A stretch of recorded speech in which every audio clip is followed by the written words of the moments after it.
Hi అండి. ఈరోజు నేను తయారు చేసేది ఉల్లిపాయ పచ్చిమిరపకాయలతో కారం అండి. ఉల్లిపాయలు 2 ఉల్లిపాయలు, పచ్చిమిరపకాయలు, ఒక కప్పు కొత్తిమీర, పోపు దినుసులు అండి, శనగపప్పు, మినపప్పు, ఆవాలు, మిరపకాయ, కరివేపాకు, వేడి నీళ్ళలో తడుపుకున్న చింతపండు, ఒక అర నిమ్మకాయ అంత, ఒక స్పూన్ జీలకర్ర, రుచికి సరిపడా ఉప్పు, పసుపు, నూనె అండి. దీంట్లో ఇంగువ కానీ ఏమి ఉండవు అండి. తయారు చేసే విధానం చూద్దాం. ముందు కొంచెం నూనె వేసుకోవాలండి. కొంచెం నూనె వేసుకొని జీలకర్ర వేసుకోవాలి. జీలకర్ర వేసుకొని మిరపకాయలు వేసుకోవాలండి. పచ్చిమిరపకాయలు జీలకర్ర వేయించి ఇది మటుకు బాగా కొంచెం గ్రైండ్ చేసుకోవాలి. ఉల్లిపాయ మటుకు కొంచెం పచ్చాగా గ్రైండ్ చేసుకోవాలి. ఇది ఓన్లీ ఇదేంటంటే పచ్చిగా చేసుకోవచ్చండి, టేస్ట్ బాగుంటుంది. కానీ ఏంటంటే ఇలా మనం పచ్చి ఉల్లిపాయ తినలేని వాళ్ళకి ఇది వేడివేడి అన్నంలో బాగుంటుంది, ఏమీ లేనప్పుడు. ప్లస్ అన్ని టిఫిన్లలో కూడా బాగుంటుందండి. ఇది ఉల్లిపాయ మటుకు కొంచెం ముక్కలుగా పచ్చాగా గ్రైండ్ చేసుకోవాలి. ఇది కూడా ఎక్కువ గ్రైండ్ అవ్వకూడదండి, ఏది కొంచెం గ్రైండ్ అయితే చాలు. మరీ పచ్చిగా తినకుండా ఇలా టేస్ట్గా బాగుంటుందని ఇలా చేస్తున్నాను నేను. ఇవి తీస్తానండి, తీసి చూపిస్తాను.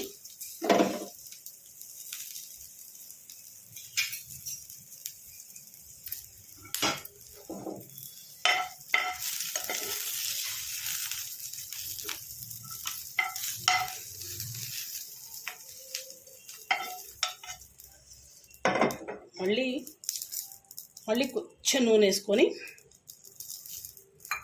అది చెప్పాను కదా ఎక్కువ వేయకూడదని, ఉల్లిపాయ వేసుకోవాలండి.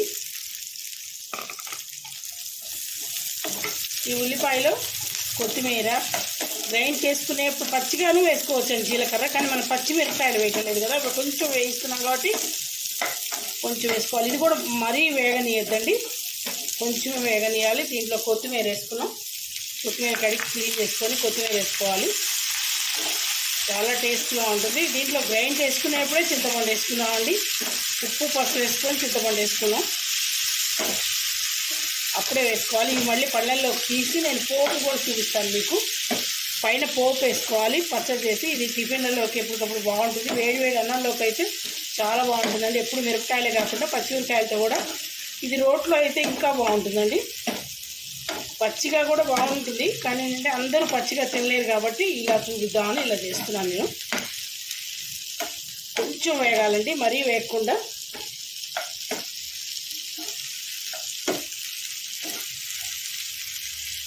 సరే కొంచెం వేగుతున్నాయి. ఈ స్మెల్ పోతే, పచ్చి స్మెల్ పోయిందనుకోండి, టేస్ట్ బాగుంటుంది. దీనికి తగ్గట్టు చింతపండు, కారం కావాల్సిన వాళ్ళు ఇంకొంచెం ఎక్కువ వేసుకోవచ్చు. కారం తక్కువ కావాల్సిన వాళ్ళకి పచ్చిమిరపకాయలు తక్కువ వేసుకోండి. ఇవ్వండి చాలు పచ్చిమిరపకాయ ఉల్లిపాయలు కూడా గ్రైండ్ చేయడం.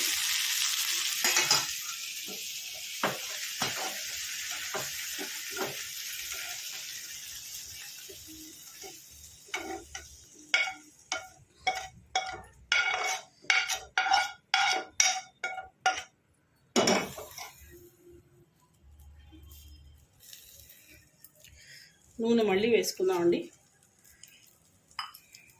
ఇప్పుడు పోపు దినుసులు వేసుకున్నాను.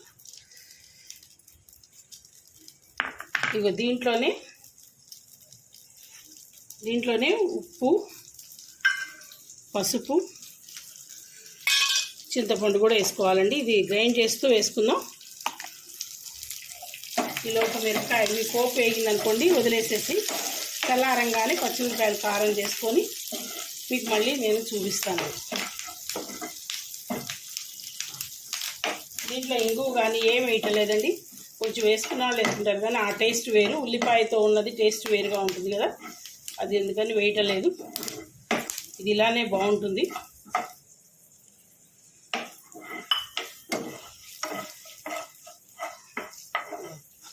చాలండి. ఆ వేడికి మళ్ళీ మనం ఉల్లిపాయ గ్రైండ్ చేసుకునే టైంకి ఎర్రపడిపోతుంది. చాలండి,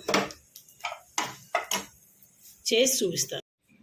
ఇదిగోండి పోపు ఇలా ఉంది కదా. ఇప్పుడు ఈ పచ్చడి వేసుకుందామండి.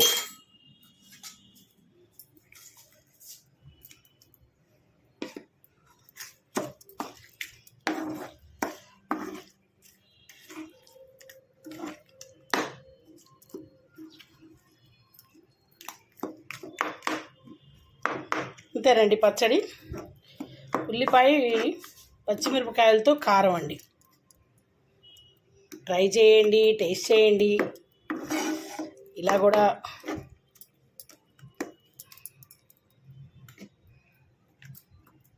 లైక్ చేయని వాళ్ళు చేయండి, లైక్ చేస్తూ ఉండండి. సబ్స్క్రైబ్ చేయని వాళ్ళు చేయండి.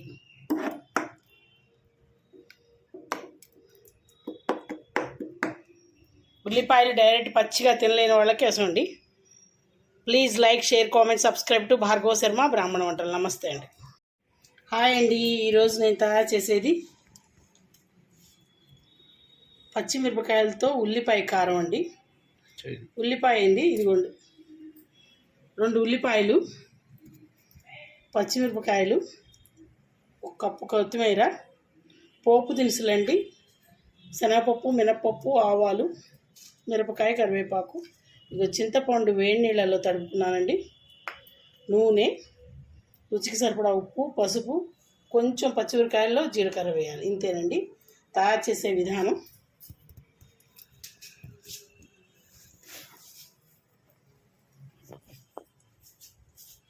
ఒక్క నిమిషం అండి.